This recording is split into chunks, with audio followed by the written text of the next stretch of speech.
Frères et sœurs, bonsoir. Aujourd'hui, je vous invite à la méditation sur les 10 vierges dans Matthieu 25. Cette parabole des 10 vierges est suivie par la parabole des talents. Ce n'est pas un hasard. Et ensuite, suivie par le jugement des nations. Notre Seigneur Jésus-Christ, avant que commence l'histoire de sa passion douloureuse, il a fait ces derniers enseignements qui sont liés tous les trois pour justement expliquer aux chrétiens ce qu'ils ont à faire. Ces 10 vierges sont des jeunes filles qui ont pris leur propre huile, leur propre lampe. Parmi elles, vous connaissez l'histoire et nous allons la lire tout à l'heure. Il y a des sages et il y a des folles. Ce que je vous propose ce soir, c'est de voir autrement cette parabole des 10 vierges. Nous avons l'habitude, avec les enseignements que nous avons, à oublier les autres religions, les autres croyances. Je dirais même à les mépriser. Le Seigneur Jésus-Christ n'a pas méprisé ces religions. Il ne les a pas oubliées, puisque lui, il a épousé toutes les nations. Quel enseignement avons-nous sur les vierges, les 10 vierges? La plupart du temps, c'est que ce sont des chrétiens qui ne pratiquent pas la piété. C'est-à-dire qui ne sont pas toujours à l'église, qui ne prient pas, qui ne lisent pas la Bible et pourtant qui ont reçu le baptême. Ça veut dire qu'on oublie carrément les autres religions. Dans la précédente vidéo, je vous ai fait une petite parenthèse en disant lorsque vous prenez les 7 branches de la lampe du temple et que vous les multipliez par les 10 vierges, vous avez les 70 nations. Dieu, dans sa parole, connaît 70 nations, alors qu'aujourd'hui, nous avons 326, 197 reconnus par l'ONU. Pareil pour les croyances. Pareil pour les religions et les croyances. Il y en a des milliers, mais notre Seigneur Jésus-Christ les a regroupés en 10, qu'il appelle des vierges. Pourquoi est-ce qu'il a dit vierge pour ces religions, pour ces différentes croyances que nous allons voir? Tout simplement parce que l'époux, c'est Israël. Et Israël n'est pas vierge. Israël n'est pas puceau, si vous voulez, puisqu'il est le mari. L'épouse, c'est l'Église. L'épouse n'est pas vierge. L'Église a l'Esprit Saint. La Bible, notre Seigneur Jésus-Christ le dit. La Bible est esprit et vie. Ses paroles sont esprit et vie. Dans Éphésiens 4, à partir des versets 30, voici ce que nous dit Saint Paul. N'attristez pas le Saint-Esprit de Dieu par lequel vous avez été scellés pour le jour de la rédemption. Eh oui, Dieu est esprit. Tout ce qui est créé est esprit. L'esprit que reçoivent les serviteurs du Christ est différent de l'esprit que reçoivent les autres baptisés. Saint Paul appelle cet esprit, et je le reprends, et je prends une autre traduction si vous voulez. Il est écrit ceci dans une autre traduction. N'attristez pas le Saint-Esprit que Dieu vous a accordé. Il est la garantie que le jour viendra où Dieu vous délivrera complètement du mal. C'est un esprit de réserve pour tous les chrétiens, tous ceux qui sont baptisés au nom du Père, du Fils et du Saint-Esprit. Ils ne sont pas vierges. C'est une erreur d'enseignement dont on est habitué.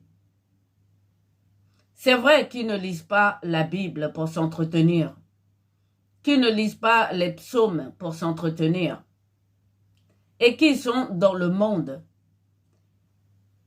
Ce n'est pas parce qu'ils ne font pas, ils ne pratiquent pas la piété, qu'ils ne connaissent pas la Bible, qu'ils n'ont pas cet esprit de réserve. Dieu est fidèle. Et Jésus-Christ le dira.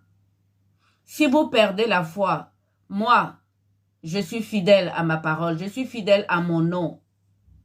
Donc il va les sauver.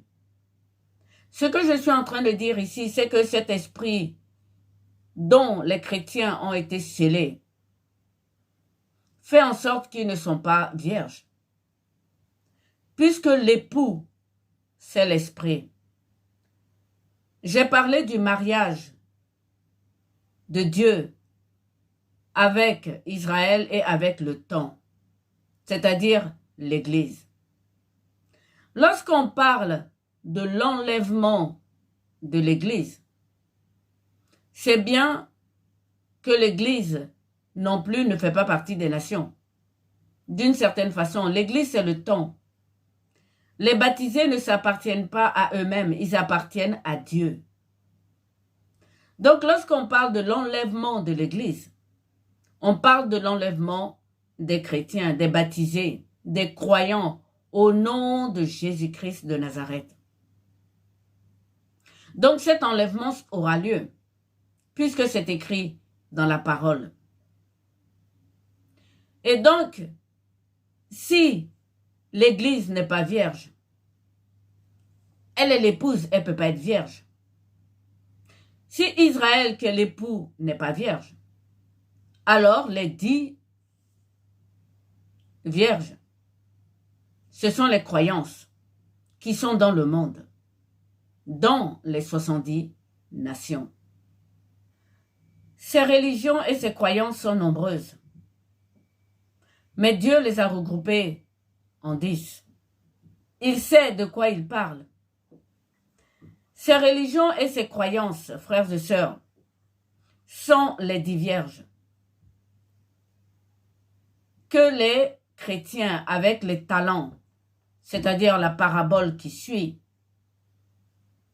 doivent leur annoncer la bonne nouvelle, celle de la résurrection, de la mort et de la résurrection de notre Seigneur Jésus-Christ, c'est-à-dire la croix. Oui, frères et sœurs. Mais entrons dans notre vidéo avec donc les 10 vierges. Comme je vous le disais, il y a beaucoup de religions, de croyances en dehors de la foi chrétienne ou en dehors de la foi en Jésus-Christ. Je vous ai choisi comme ça 10. Je vous les partage par ordre alphabétique. La première religion, et je vais vous surprendre, c'est une croyance avec une foi. C'est l'animisme ou le paganisme ou le chamanisme. Deuxième religion, l'athéisme. Je vous vois bouillir de votre côté. Elle veut dire que l'athéisme est une religion. Et je continue la liste et ensuite on revient. Troisième, le bouddhisme. Quatrième, le déisme. Cinquième, l'hindouisme. Sixième, l'islam. Septième, la politique ou science politique. Huitième, le néopaganisme. ou la sorcellerie. 9e, la scientologie.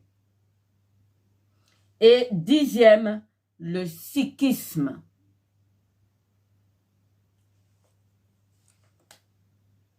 Toutes ces religions, toutes ces croyances et leurs branches dans le monde entier, notre Seigneur Jésus-Christ les a regroupées en 10 vierges. Je viens de les citer. Il est facile de voir dans ces 10 vierges celles qui sont folles et celles qui sont sages. Mais commençons d'abord par lire la parabole. Et ensuite, nous verrons pourquoi je les ai citées, pourquoi je les considère comme des religions. Matthieu 26, parabole des 10 vierges. Voici ce que dit le Seigneur Jésus-Christ lui-même. Alors le royaume des cieux sera semblable à 10 vierges qui, ayant pris leur lampe, allèrent à la rencontre de l'époux. 5 d'entre elles étaient folles et 5 sages. L'époux, c'est l'esprit. Le Seigneur, dans l'Apocalypse, lorsqu'il se présente à Saint Jean, à Patmos, il se présente comme l'esprit. Il dira que celui qui a des oreilles entende ce que dit l'Esprit Saint. C'est lui l'époux. Je continue la lecture. Les folles, en prenant leur lampe, ne prirent point d'huile avec elles, mais les sages prirent avec leur lampe de l'huile dans des vases. C'est là où nous allons parler de la foi et de la religion. Frères et sœurs, Dieu est esprit. Rien de ce qui est créé dans le monde, que ce soit dans le monde spirituel ou dans ce monde physique, ne soit sans esprit. Tout est spirituel, tout est esprit. Justement, c'est là où on fait la différence entre les sages et les folles. Lorsque le Seigneur dit qu'elles prennent leur lampe, elles prennent les esprits de ce monde. Elles prennent leur lampe. Les folles, en prenant leur lampe, ne prirent point d'huile avec elles. L'huile ici, frères et sœurs, c'est la sagesse. C'est la sagesse. Elles ont manqué de sagesse, 5 d'entre elles. C'est pour ça que le titre, c'est les 10 vierges, les 5 sages et les 5 folles. Je continue la lecture.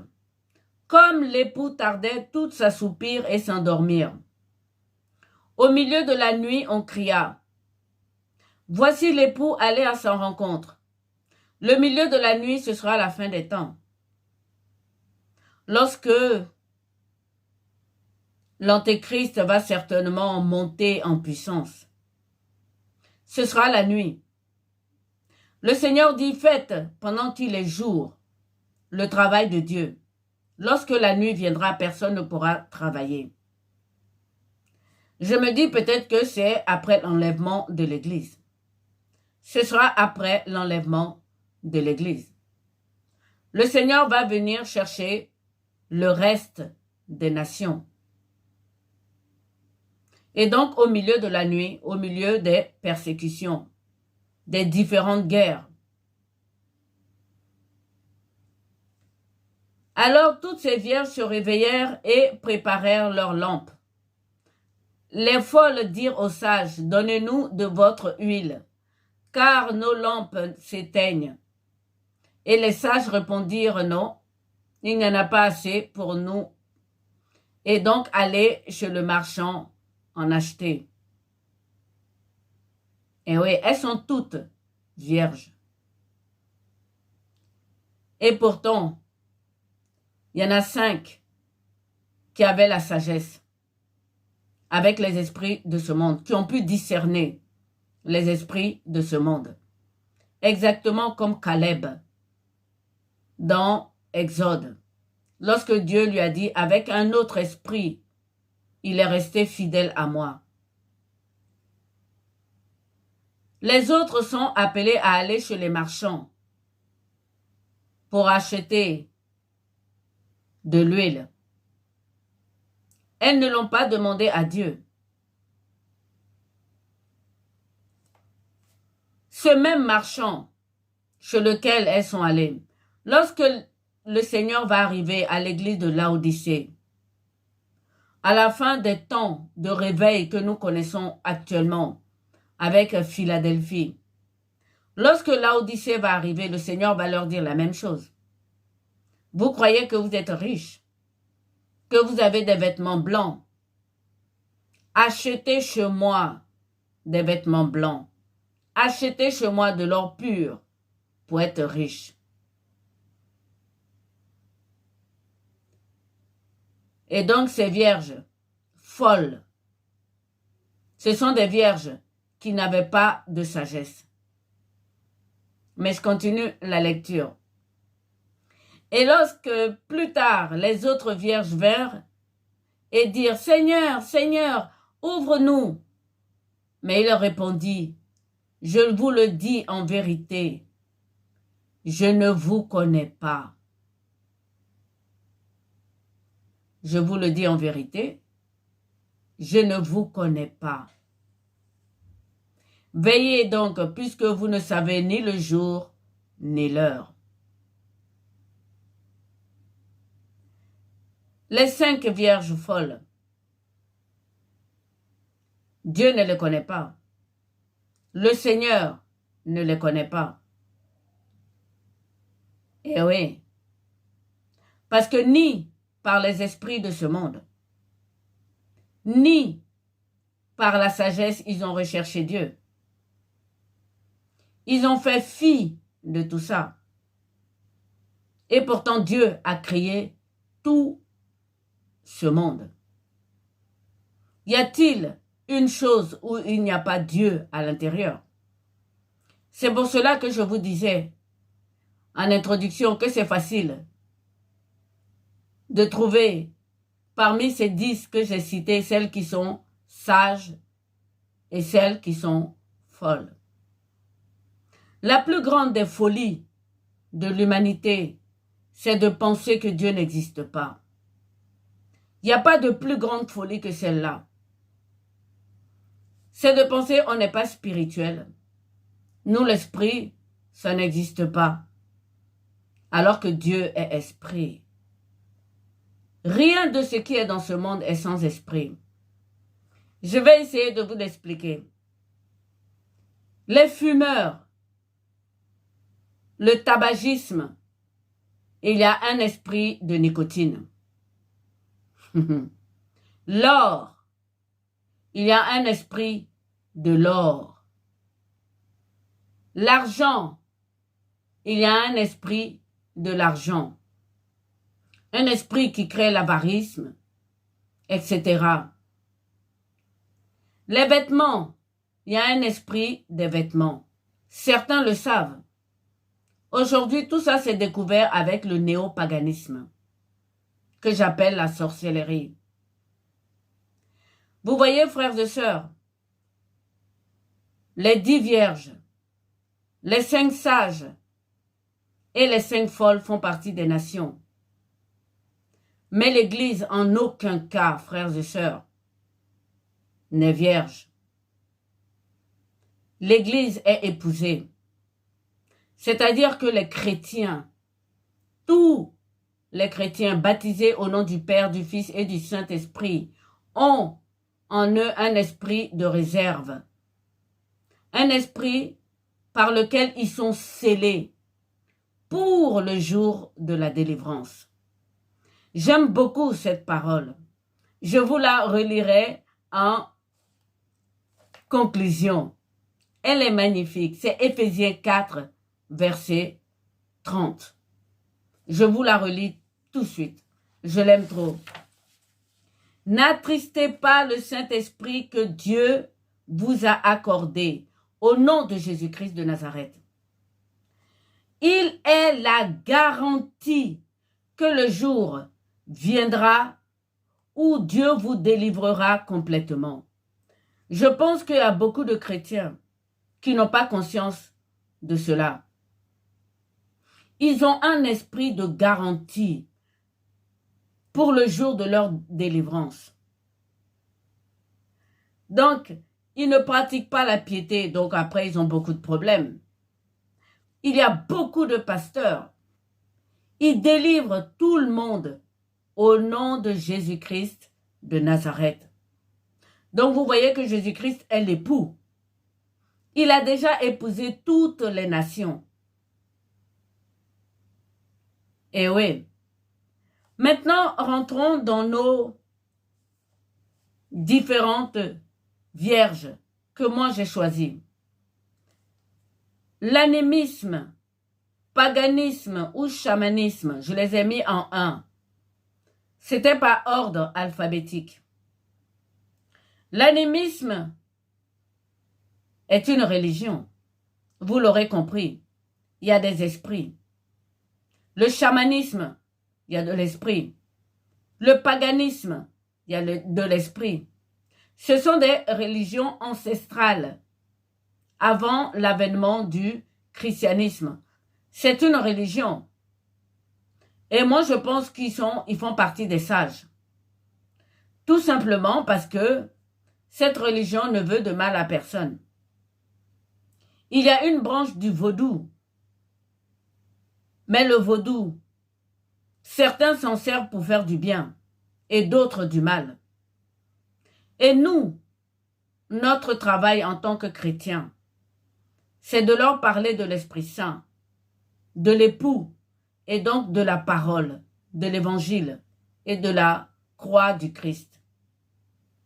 Toutes ces religions que je vais vous citer, frères et sœurs, la plupart trouvent que la croix est une folie. Un homme-dieu qui est venu mourir pour eux. D'abord, pour certaines religions, un Dieu ne peut pas mourir. Ils ont raison. Jésus-Christ est ressuscité. Il faut que nous, on puisse leur expliquer qu'il a dû passer par la mort. C'est-à-dire qu'il a épousé le temps. Il s'est fait chair. Faire croire à ces religions qui toutes croient en un Dieu puissant, une divinité, mais qui ont beaucoup de maîtres, de chamans, de marabouts, et leur dire Jésus-Christ est venu vous délivrer. La mort n'existe plus. Mais pour cela, il est passé par la croix. C'est-à-dire qu'il est passé par la mort.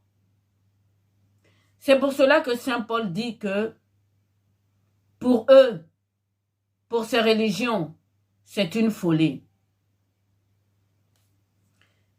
L'animisme, frères et sœurs, est une religion, c'est une croyance. Et il y a des sages parmi eux.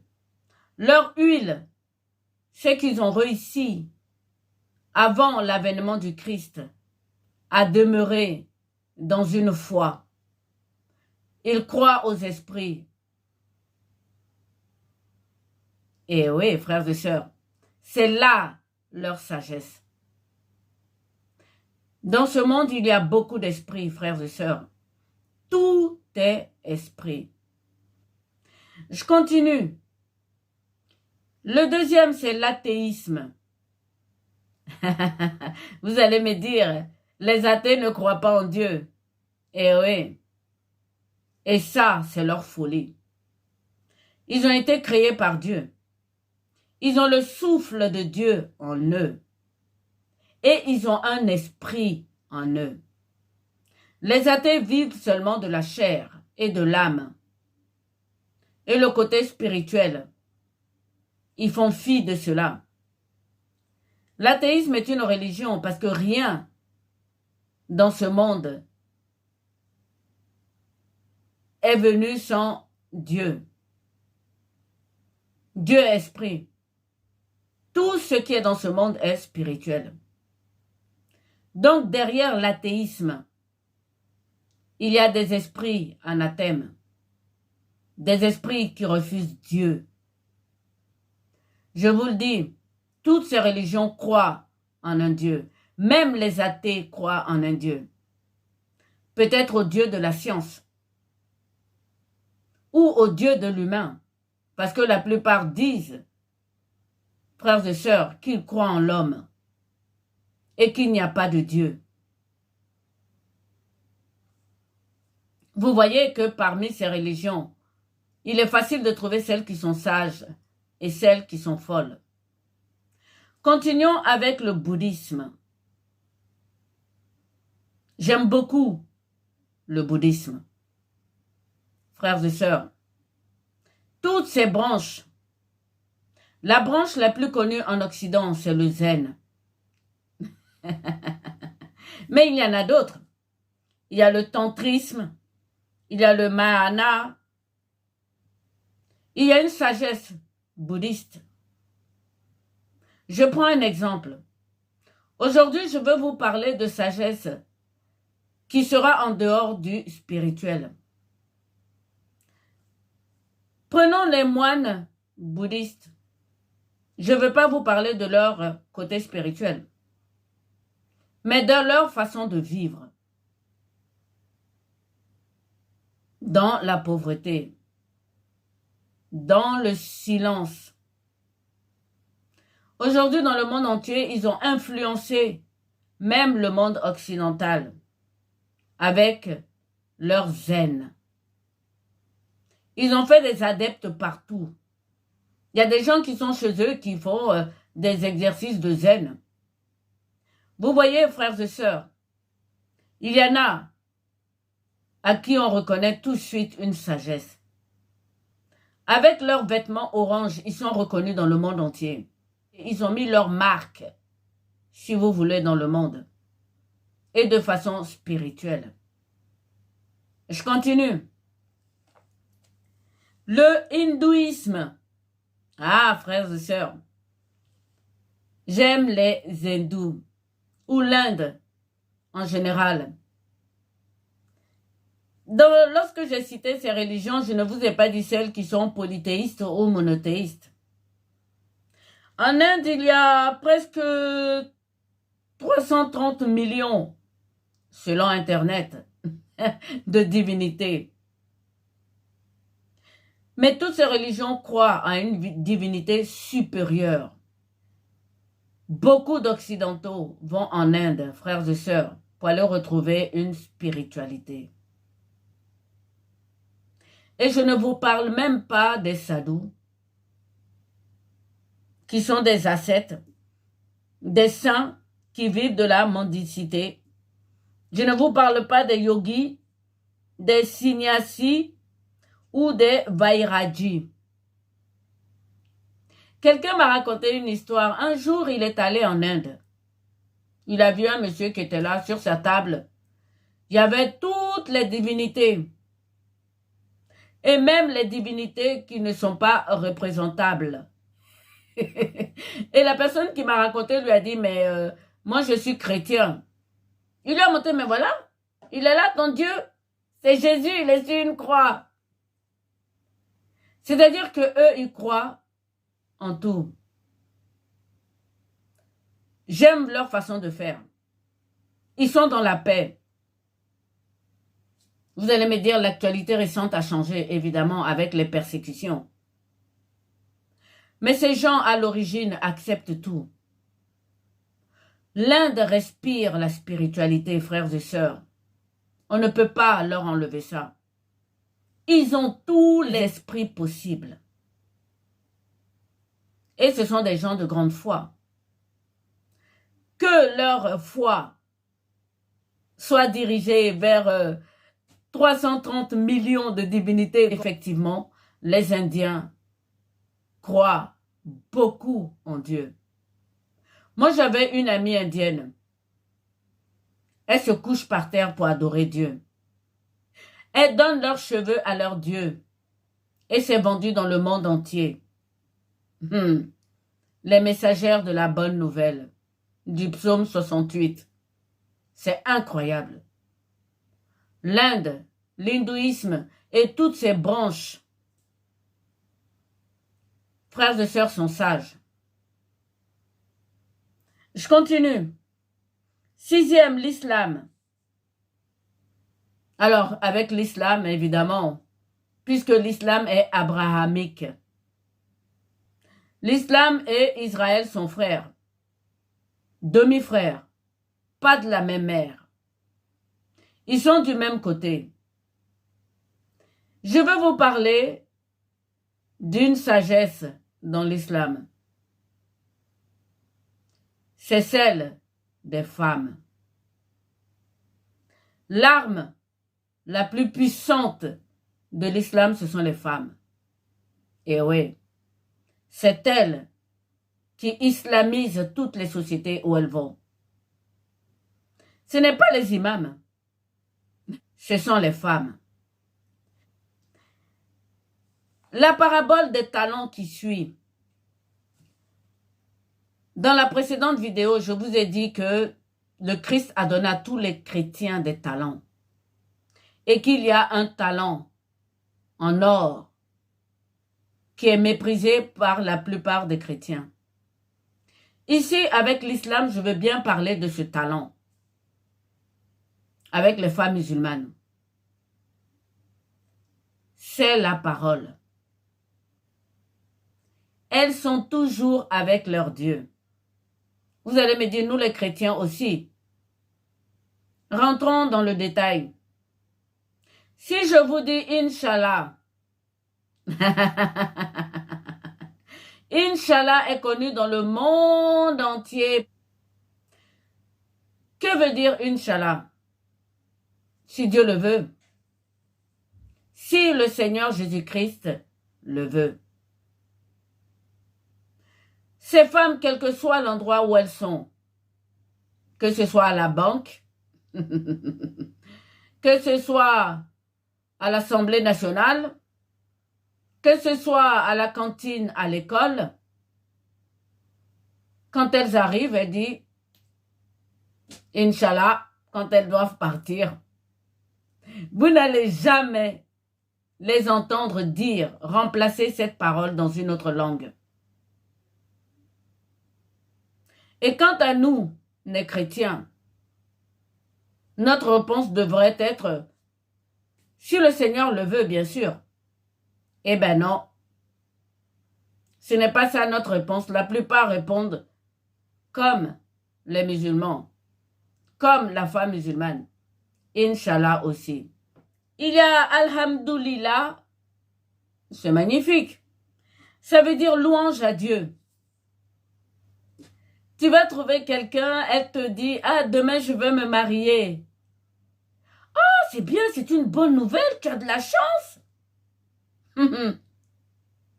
Les musulmans vont dire, Alhamdulillah, elle parle. Je vais vous dire ce que Saint Jacques a dit. Saint Jacques avait prévu ça.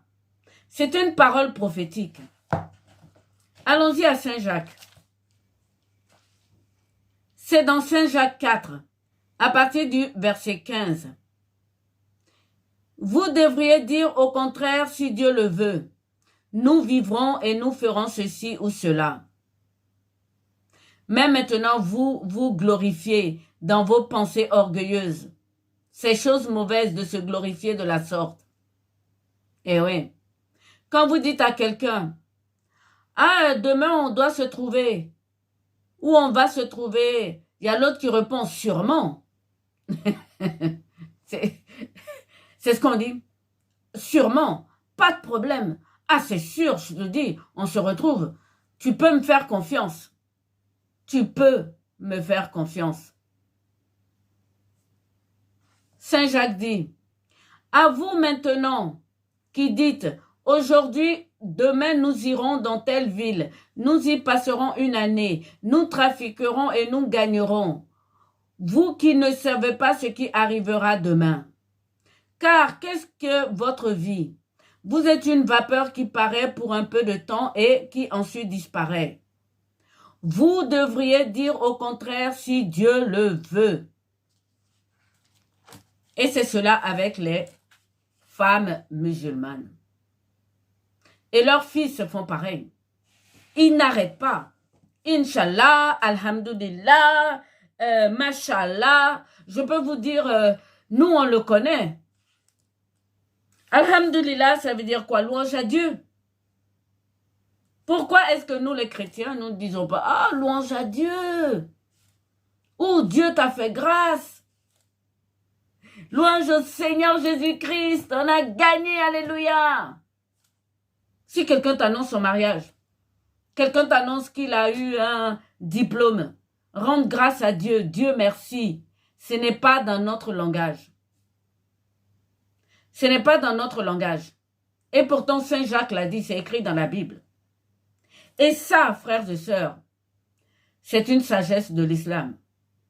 Si nous, les chrétiens, nous aussi, nous avions ce langage, quand elles arrivent, quand on discute entre nous et quand on parle, elle dit Inch'Allah, moi je dis si Jésus le veut. Même quand tu écris tes petits mots sur Internet et que tu mets si Dieu le veut, SDV, il y en a qui vont te dire, mais ça veut dire quoi ça? Oui, il y en a qui vont faire une blague en disant, Dieu ne le veut pas. Vous voyez, frères et sœurs, ce n'est pas un hasard que derrière la parabole des 10 vierges, il y a la parabole des talents.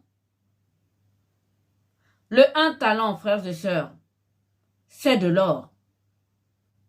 Il y a la politique ou la science politique. C'est extraordinaire. Comment ça se fait que ceux-là font croire au monde entier que eux, ils sont anti-spirituels? C'est-à-dire, ils parlent de laïcité, pas de religion. Alors que la politique est religieuse. Et oui, c'est une croyance. Il y a une foi puissante derrière la politique. C'est la veuve de Babylone. Elle est assise sur la politique. Satan, il est spirituel ou est-ce qu'il est dans la chair comme nous? Lucifer, tous nos adversaires sont spirituels. Lorsque Saint Paul dit que nous ne luttons pas contre la chair et le sang et que nous luttons contre des puissances, ce sont des esprits, frères et sœurs. La politique est spirituelle. La veuve de Babylone, elle est spirituelle. Je vous en parle dans la prochaine vidéo. Derrière la politique, non seulement il y a la spiritualité.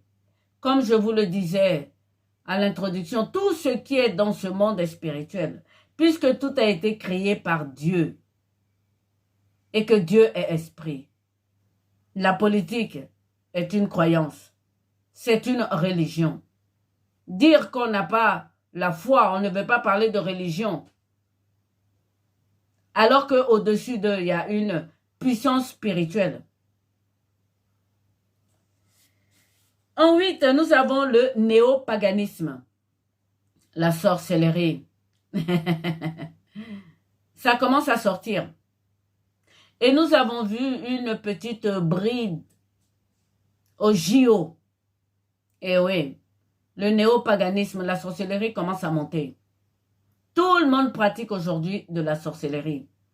C'est devenu presque comme une mode. Et donc la sorcellerie se fait avec des souffles, des esprits,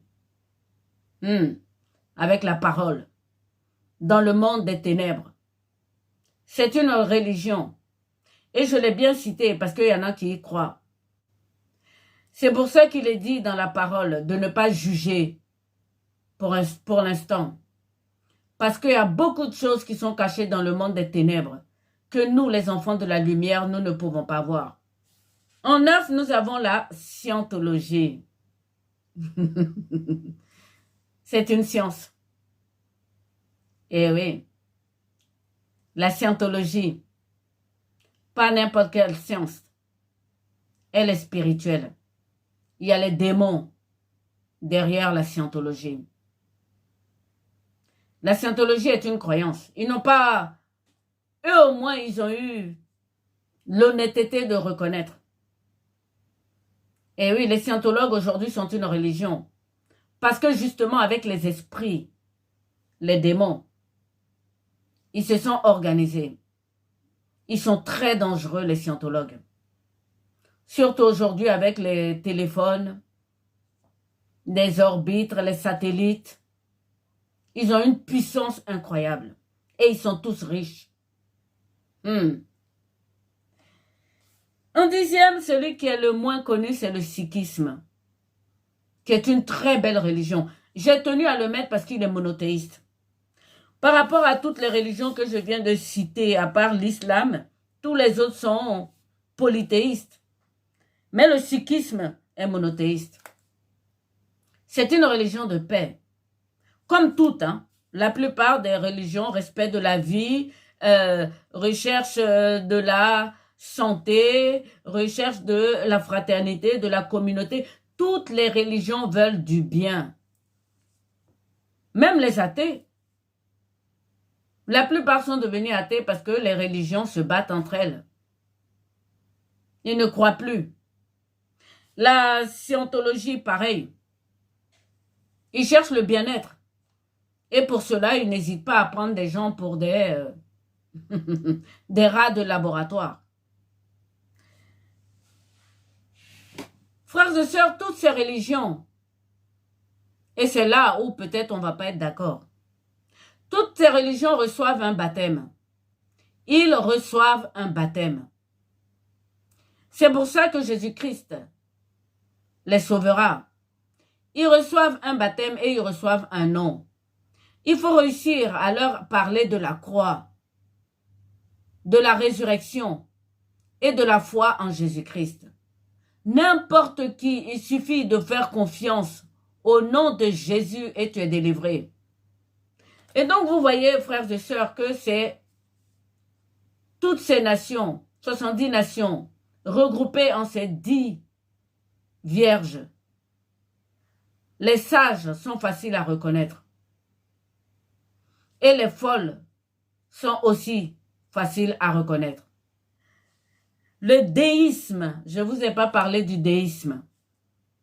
Alors le déisme, c'est un courant qui croit en Dieu, mais qui ne croit pas à la révélation. Ouais, Dieu existe. Mais nous sommes tous égaux. Il n'y a pas de prophète, il n'y a pas de prêtre, il n'y a pas de, voilà, il n'y a pas de révélation. Dieu existe, mais il ne s'est pas révélé. Ça, c'est le déisme. Je l'ai sauté tout à l'heure, mais le déisme aussi est une religion. Faites la recherche, c'est vraiment intéressant. Et donc, le déisme aussi, pour moi, c'est... Dieu s'est révélé. Il s'est révélé à Israël. Il s'est révélé dans son Fils, Jésus-Christ de Nazareth, l'homme-Dieu. Donc, vous voyez, vous pouvez reconnaître dans toutes celles-là, celles qui sont sages et celles qui sont folles. Je veux vous parler de la sagesse japonaise. J'ai regardé sur Internet, apparemment, c'est l'île la plus ancienne des terres. Frères et sœurs, la sagesse n'est pas seulement dans la spiritualité. Vous pouvez avoir la sagesse dans le travail. Et la sagesse japonaise, moi, c'est quelque chose qui m'émeut. J'aime beaucoup la sagesse japonaise. Ils font des meubles sans clous ni vis. C'est magnifique. Ils utilisent des bois carbonisés pour faire des maisons, pour éviter justement que les maisons s'abîment très vite. C'est extraordinaire. Et je vous parle aussi de leur bonsaï, leur jardin miniature. Vraiment, la sagesse japonaise, ça vient des esprits, c'est spirituel. Et ils font ça avec beaucoup de méditation.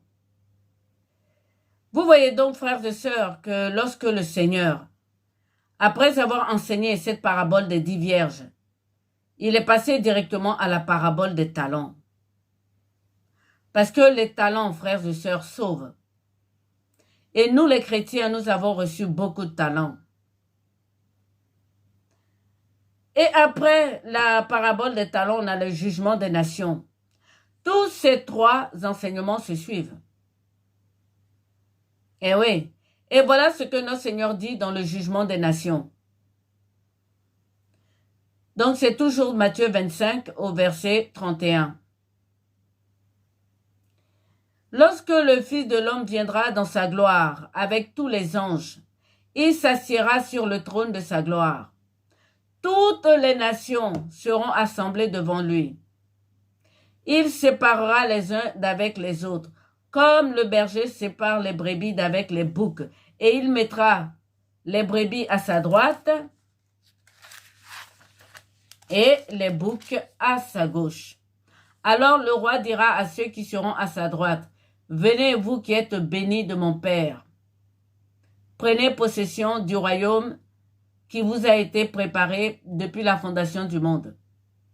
Car j'ai eu faim et soif, et vous m'avez donné à boire. J'étais étranger, et vous m'avez accueilli. J'étais nu, et vous m'avez vêtu. J'étais malade, et vous m'avez rendu visite. J'étais en prison, et vous êtes venus vers moi. » Les justes lui répondirent, « Seigneur, quand avons-nous vu avoir faim, t'avoir donné à manger ou avoir soif, et t'avons-nous donné à boire? Quand avons-nous vu étranger? » Frères et sœurs, ces 10 vierges ne connaissent pas la parole de Dieu, la parole du Seigneur. Et les 10 vierges que je viens de citer le font spontanément. Il n'y a pas que les chrétiens qui font cette charité. Et pourtant, les chrétiens connaissent bien cette parole du Christ. Ces religions que je viens de citer le font spontanément. Et le roi leur répondra, « Je vous le dis en vérité, toutes les fois que vous l'avez fait à l'un de ces petits de mes frères, c'est à moi que vous l'avez fait. » Ensuite, il dira aux autres, « Maudits, allez dans le feu éternel qui a été préparé pour le diable et ses anges. Les fois que vous ne l'avez pas fait, ces choses à l'un de ces petits, c'est à moi que vous ne l'avez pas fait. Et ceux-ci iront au châtiment éternel, mais les justes à la vie éternelle. » Donc les sages à la vie éternelle et les folles, il dira, « Je ne vous connais pas. » Notre Seigneur est doux et humble de cœur. Notre Seigneur a versé son sang pour sauver tout le monde.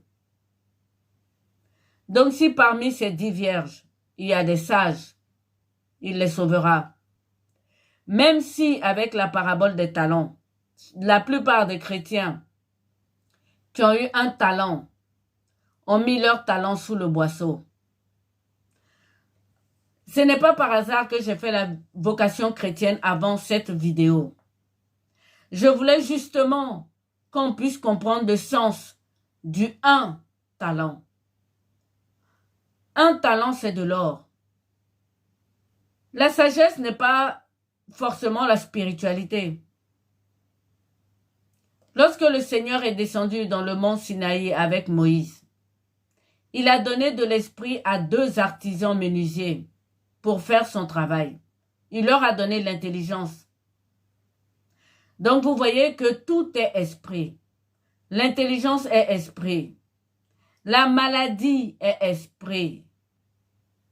Aujourd'hui, on guérit du sida.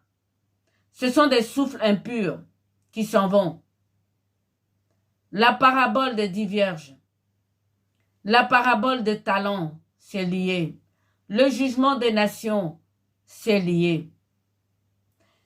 Pour conclure, comme je vous l'avais dit, mon verset favori d'aujourd'hui, c'est Jacques. Vous devriez dire au contraire si Dieu le veut. nous vivrons et nous ferons ceci ou cela. Frères et sœurs, il faut changer de langage. Pour ceux qui ont un talent, rendez grâce à Dieu tout le temps. Dites sa louange quand des gens vous annoncent des bonnes nouvelles. Dites si le Seigneur le veut. Si Dieu le veut. Si Jésus le veut. Louange au Seigneur. Louange à Dieu. Il faut changer de langage en tant que chrétien. C'est aussi une façon d'évangéliser, je veux dire. Et Éphésiens 4, verset 30. Aujourd'hui, j'ai travaillé avec mes 2 versets préférés. Il est dit ceci. N'attristez pas le Saint-Esprit de Dieu par lequel vous avez été scellés pour le jour de la rédemption. Que toute amertume, toute animosité, toute colère, toute clameur, toute calomnie et toute espèce de méchanceté disparaissent du milieu de vous. Soyez bons les uns envers les autres, compatissant, vous pardonnant réciproquement, comme Dieu vous a pardonné en Christ. Il n'y a pas de chrétiens, de croyants au nom de Jésus-Christ de Nazareth qui soient vierges. Nous sommes tous scellés du Saint-Esprit pour le jour de notre rédemption. Je prends l'autre traduction. N'attristez pas le Saint-Esprit que Dieu vous a accordé.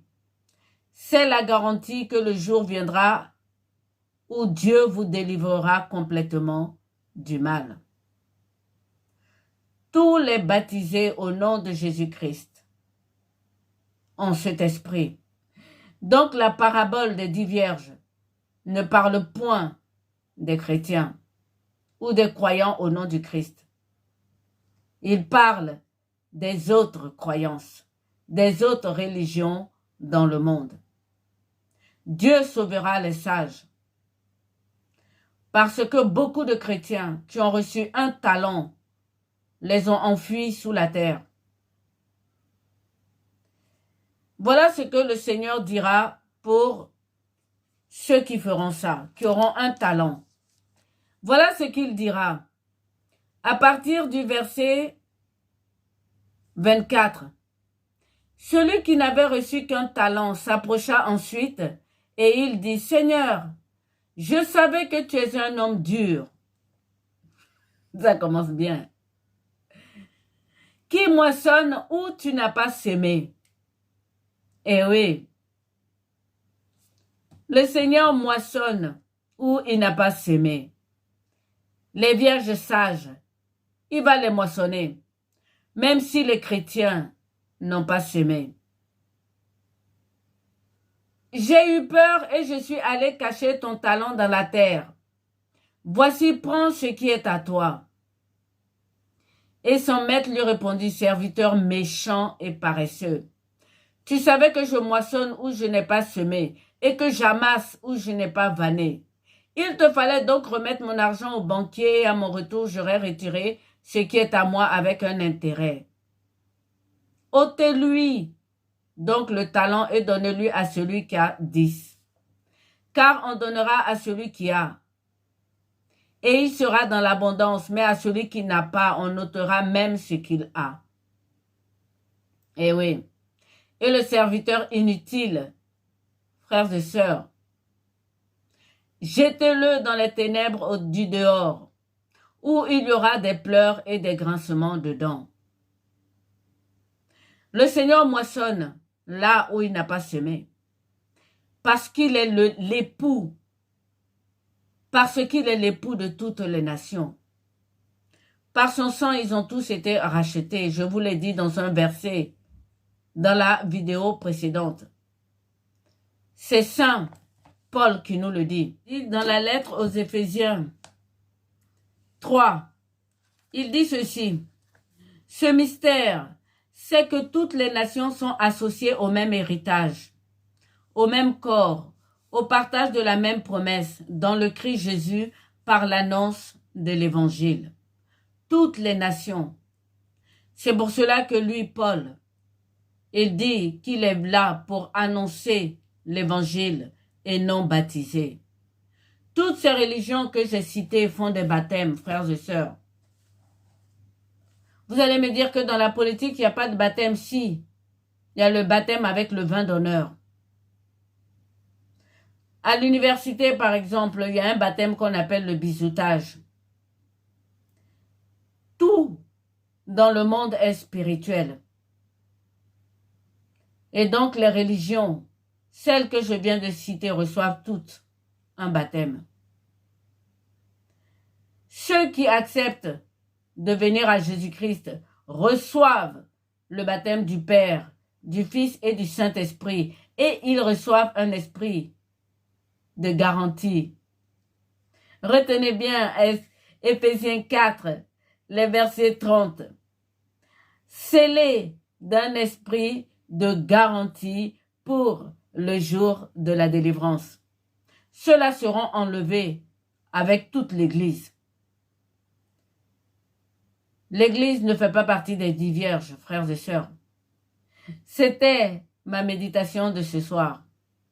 Qu'ils reçoivent ou non l'évangélisation en Christ, la plupart avec leur propre sagesse, Dieu va les sauver.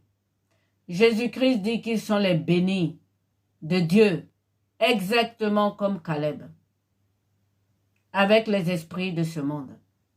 J'ai envie de dire donc aux vierges folles, revenez à Jésus-Christ de Nazareth. Revenez au Dieu de vos pères. Recevez le baptême. Quant aux vierges sages, la croix est une réalité. Notre Seigneur Jésus-Christ est venu épouser le temps. Et donc il a fallu qu'il passe par la mort pour détruire la mort. Il est ressuscité d'entre les morts.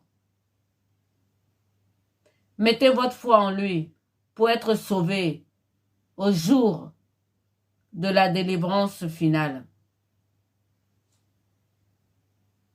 Mon verset préféré, et j'arrête là. La vidéo est trop longue. Éphésiens 4, verset 30. N'attristez pas le Saint-Esprit que Dieu vous a accordé. Il est la garantie que le jour viendra où Dieu vous délivrera complètement du mal. Bonsoir.